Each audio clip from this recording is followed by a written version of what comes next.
Bismillahirrahmanirrahim. Assalamualaikum warahmatullahi wabarakatuh. Hamdan wa Waalaikumsalam. syukranillah. Amma ba'du. Hari ini saya ditemani oleh Pak Iman. Eh, Tentu kita merasa bersyukur ya bahwa di Ramadan kali ini berkat rahmat dan inayahnya dari Allah Subhanahu wa taala, kita diberikan nikmat iman, Islam, nikmat sehat walafiat, Amin. sehingga kita masih bisa dengan Segala stamina iya. ini kita bisa masih berpuasa.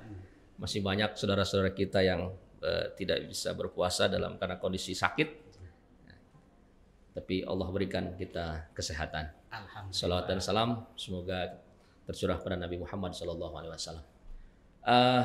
Di room podcast Bawaslu Banten selalu ada cerita di balik demokrasi.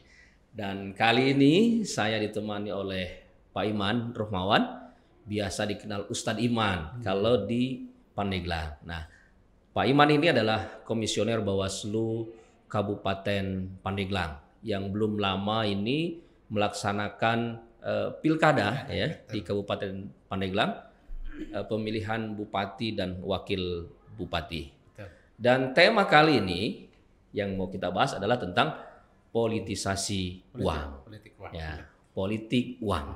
Nah, seperti apa Pak Iman politik uang itu? Baik, terima kasih Kang Peri.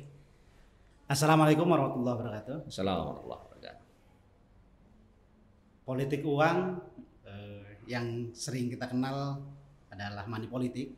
Ya, politik. Adalah semua tindakan yang disengaja memberikan atau menjanjikan sesuatu yang dilakukan oleh calon atau pasangan calon kepada pemilih untuk agar tidak memilih atau untuk memilih sesuatu, mengiming-imingi dalam bentuk uang ataupun dalam bentuk barang. Ya. Itu yang disebut dengan money politik. Ya. Dan itu sering terjadi Pak Iman ya di masyarakat kita. Ya, banyak kita dapat informasi terkait dengan hal itu, tetapi ketika memang kita coba lakukan penelusuran, melakukan investigasi, ternyata sulit juga memang diketemukan bukti-bukti yang yang konkret kaitan dengan hal itu sebetulnya. Langkah-langkah seperti apa yang dilakukan oleh Pak Iman dan rekan-rekan di Bawaslu Pandeglang dalam melakukan pengawasan money politik ini? Iya, sebetulnya banyak strategi yang sudah dilakukan, terutama di penyelenggaraan pilkada kemarin. Ya. Di antara yang pertama adalah melakukan pencegahan. Ya. Upaya pencegahan ini dengan melakukan sosialisasi. Ya. Jadi sosialisasi kepada masyarakat agar tidak berpraktek politik uang. Ya. Yang mana tidak calon tidak memberikan, tidak menjanjikan, dan masyarakat juga tidak menerima. Ya. Nah, begitu. Dan ketika memang ada praktek itu, melaporkan kepada Bawaslu. Ya. Ya. Selama ini yang dilakukan oleh Bawaslu itu efektif, efisien atau seperti apa? Kan Pak Iman sudah melakukan langkah-langkah bahwa tadi sosialisasi ya dengan kerjasama dengan berbagai elemen ya, mulai dari mungkin OKP, organisasi kemasyarakatan, melalui sosialisasi ya. Nah, efektif atau tidak selama ini? Ya, sebetulnya karena rangkaian strateginya tidak hanya sosialisasi sebetulnya. Di antaranya ada juga kita patroli anti money politik. Oh ya. Ya, jadi di hari tenang itu 3 hari sebelum hari H pencoblosan kita melakukan patroli money politik. Ya.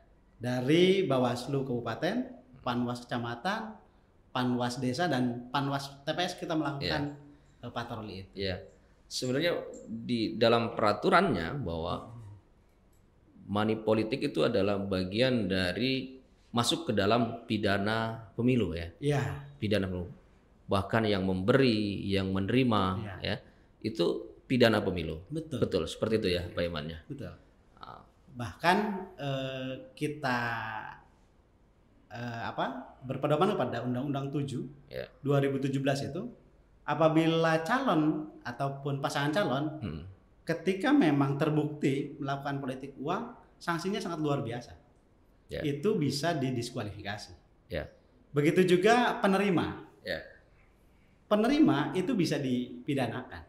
Dipidanakan. Ya, memang di Banten sudah beberapa kali ya, dan itu sampai putusan ya, bahwa ada yang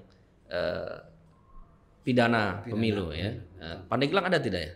Untuk 2020 kemarin pilkada alhamdulillah tidak ada. Tidak ada, aman ya, aman. Mudah-mudahan pencegahan kita efektif. Nah, mumpung di bulan Ramadan, ada pesan nggak dari Bawaslu Kabupaten Pandeglang ini, Pak Iman?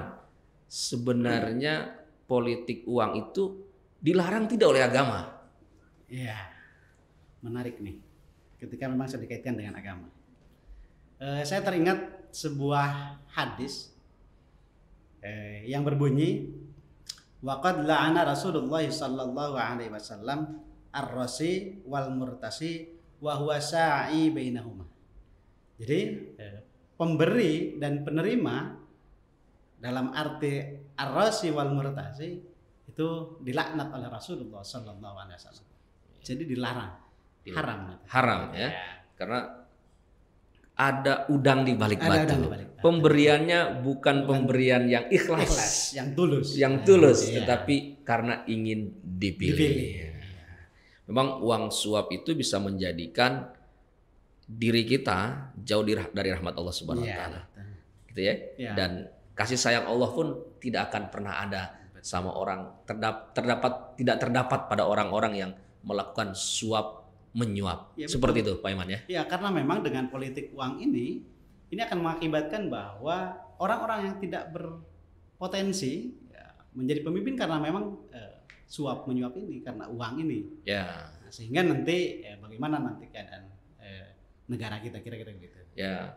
Jadi maksud Pak Iman adalah kalau cara memilih pemimpin dengan cara politik uang, betul. Nah, bagaimana nanti ke depan ya kepemimpinan? Nah, bisa jadi orang yang berilmu ya bisa dikalahkan karena tadi uang.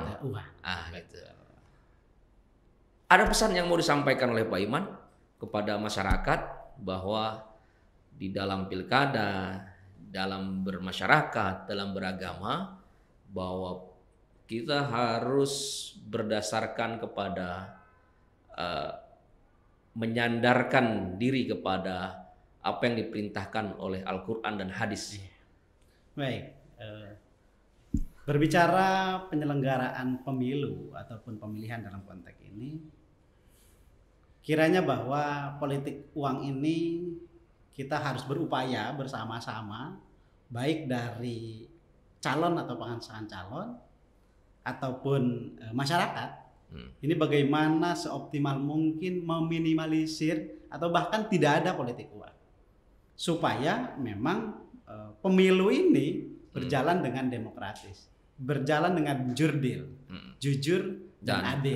Maka akan munculan nanti pemimpin-pemimpin bangsa yang amanah, pemimpin bangsa yang kompeten, yang memang itu adalah pilihan masyarakat. Karena dengan wasilah demokrasi, dengan wasilahnya pemilu, dan tujuan akhirnya, ghoyahnya itu adalah memilih pemimpin yang punya karakter, yang adil, yang mampu mensejahterakan. Maka tolaklah yang namanya politik uang tadi. Seperti itu Pak Iman ya. Karena orang yang memberi dan orang yang menerimanya, menurut hadis yang tadi disampaikan oleh Pak Iman, bahwa sama-sama dilaknat oleh Allah Subhanahu wa taala. Betul seperti itu ya Pak Iman. Ada yang mau disampaikan lagi? Ya paling kayaknya kita perlu juga memberikan penguatan pada masyarakat. Silakan Pak Iman. Bahwa dengan politik uang masyarakat ini akan dirugikan. Maka perlunya kita memperkuat dengan kuat adalah tanpa politik uang negara jaya. Oke. Jadi tanpa politik uang negara akan jaya. Oke, terima kasih Pak Iman. Sama-sama. Sudah membersamai kami di podcast Bawaslu Banten yang selalu ada cerita di balik demokrasi. Terima kasih. Assalamualaikum warahmatullahi wabarakatuh. Waalaikumsalam warahmatullahi wabarakatuh. Kita tegakkan keadilan.